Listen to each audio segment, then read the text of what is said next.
Good evening, everyone. My name is Nima Avashia. I'm an 8th grade civics teacher at the Dever-McCormack K-8 school.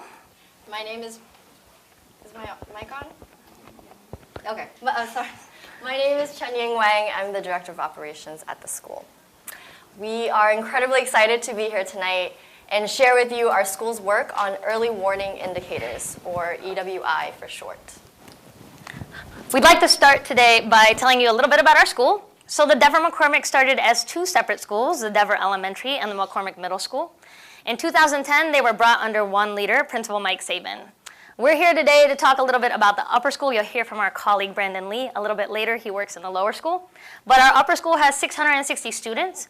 90% of our students are on free or reduced lunch. 90% of our students are students of color. And 40% of our students are either English language learners or students with special needs. As a result, we teach a student population that has a wide variety of amazing strengths, but also some challenges. And we think that the framework we're talking about today is a really critical piece of figuring out how to support all students. I want to start by telling you a story about my student, Elise. I've known Elise since she was in 6th grade. When she was in 6th grade, her sister was in my 8th grade class. And Elise, like a lot of little sisters, wanted to be just like her big sister.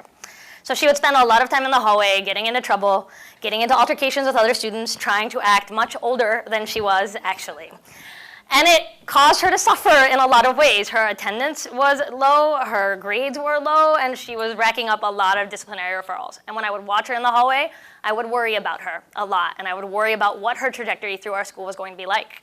But this year, I have the opportunity to teach Elise in my 8th grade civics class. And I've also had the opportunity to really spend a lot of time looking at her data. And I think her data tells a really interesting story about her experience at our school. So if you start by looking at Elise's attendance in 6th grade, her attendance was around 86.7%, which means she missed about 27 days of school as a 6th grader. That put her far below the average for her peers and put her in a situation where she was very far off track in terms of being able to be successful in middle school. But by 8th grade, her attendance has jumped by a full 10 percentage points. She's at 96.4%, and that means she's only missed about 5 days of school this year. The story is similar for disciplinary referrals.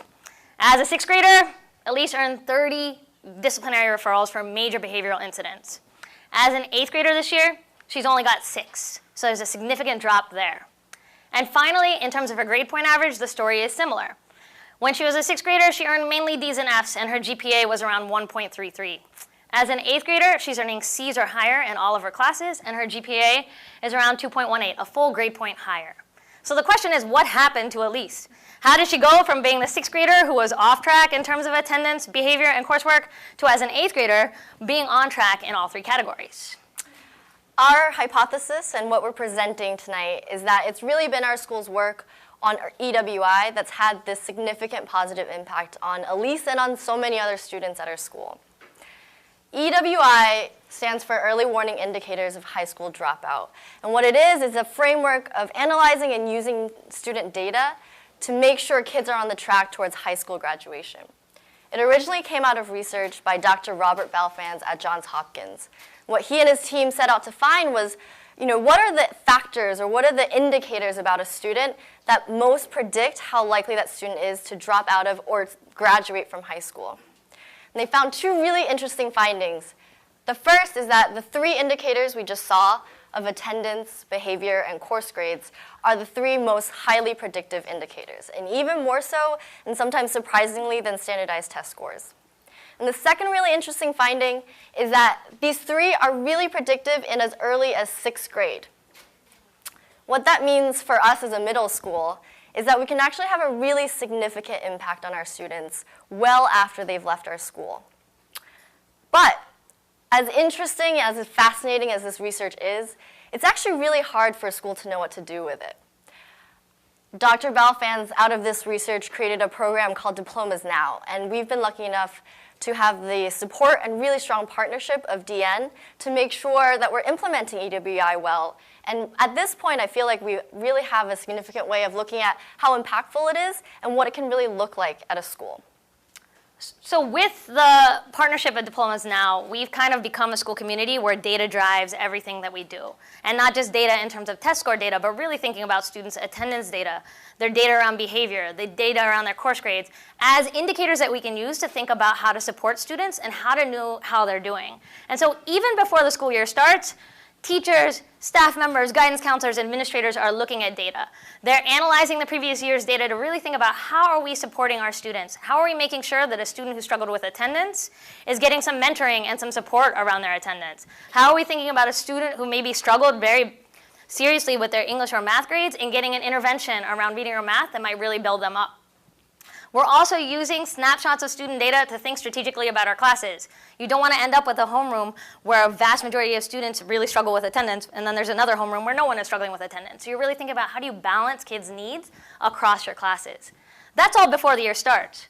Once the year starts, teaching teams meet weekly to talk about the students who they teach in the context of data. So we get updated data every week that tells us, in the past week, how many behavioral referrals have students gotten? What does their attendance look like? What's going on with their course grades from one week to the next? And we can really use that data to think about, okay, who's slipping? How do we intervene with them really quickly? Who's back on track? Who might have been struggling before? And really be constantly monitoring where students are in terms of their performance on these three categories. Our administrative team is also looking at this data. They look at grade level trends and try to think about our students with the highest needs and how we're building up the support around them.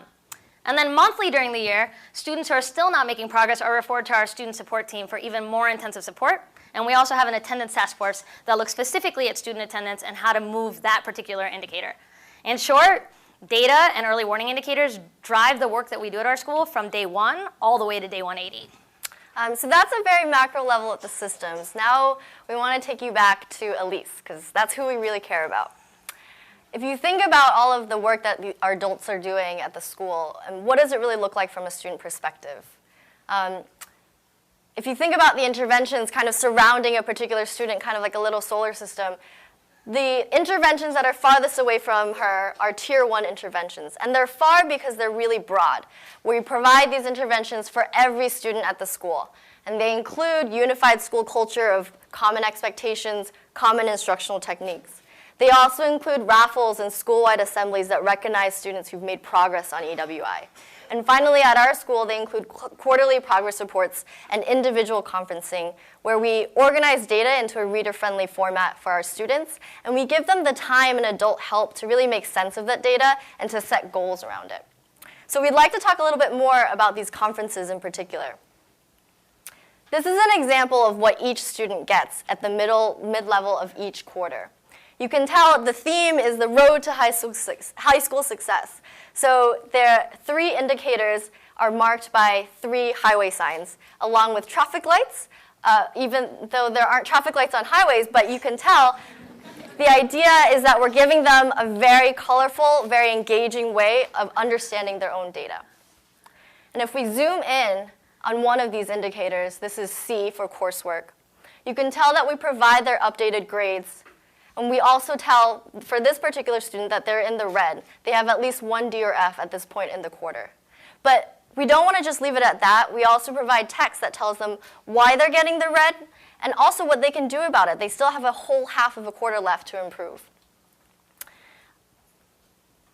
These are some pictures that Nima took at the last quarterly progress report conferences. You can tell that our students are super excited to be talking about data at 7:30 in the morning.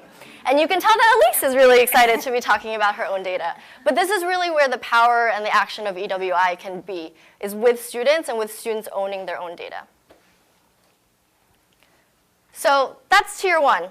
Tier 2 is closer to Elise because it's more specific to her needs. Based on her history of struggling attendance and academics, she now gets a phone call each time she's absent, just to make sure she's okay and make sure she comes back to school the next day. She also has a point person on her teaching team, her math teacher, who checks in regularly on her academic progress. And she's also been assigned to Nima's homework advisory class 2 days per week to make sure she has time to keep up with her 8th grade classwork. And finally, closest to Elise, the most intensive and the most specific for her, address her academic needs. This year, she's in a math intervention class 3 days per week, as well as a Just Words literacy intervention class 4 days per week. And this is the galaxy, and this is the solar system of interventions that we've set for Elise based on what we saw that she needed from her data. We are so incredibly proud of the progress she's made since 6th grade. But I think one of the most important things to remember is that Elise is also proud of herself. She knows exactly how far she's come. She knows the improvements that she's made. Elise, though, is just one student. And we're not saying EWI worked because it worked for Elise.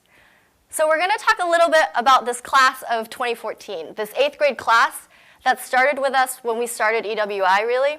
And that's only a few months away from high school, you know, the real deal.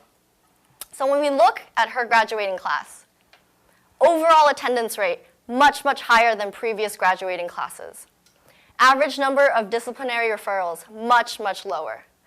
And finally, course failure rate, also lower. Though we tried to show by the slant of the arrow, we've seen less progress on this. And this shows to us, as always, we have improvements to make, and we have work to do still. That said, we actually think there's a lot of power in this framework. So much power that we want to make sure we share it with you, because we think that this is a framework that can really help students across our city. But there's some really important takeaways that we want to make sure you get from this presentation. The first one is that effectively supporting students has to start with data. If you don't start with data, it's not strategic, you miss kids. And you miss kids who then end up struggling later because you didn't notice what they were struggling with when they were in middle school. So you have to start with data collection and analysis. But that doesn't mean that teachers have to be sitting in their classrooms banging their heads looking at Excel spreadsheets. That's not going to work. You need somebody who can take data and make it digestible for both adults and students. And you need somebody who has that skill set. We've been lucky because of our partnership with Diplomas Now, because of work that Chan has done, because of savvy people around Excel, way more savvy than I am. They can take the data and they can present it in ways that both I can understand as a teacher, but that also a middle school student, a 6th grader, we've even done this with 5th graders, can make meaning of. Connected to that, data has to be related to interventions. If people know that students are struggling, but we don't have ideas on what we can do next, that can be really paralyzing. It can paralyze teachers and it can paralyze kids. And so if we commit to the work around data, we also have to commit to the work around resourcing interventions. We have middle school students and high school students who are reading at a 3rd and 4th grade level. We can see that 100 times in data and know it and live with it, and it can hurt us. But until we really start to move on the interventions, we're not going to see change. And lastly, it's important to understand that this work is very specific.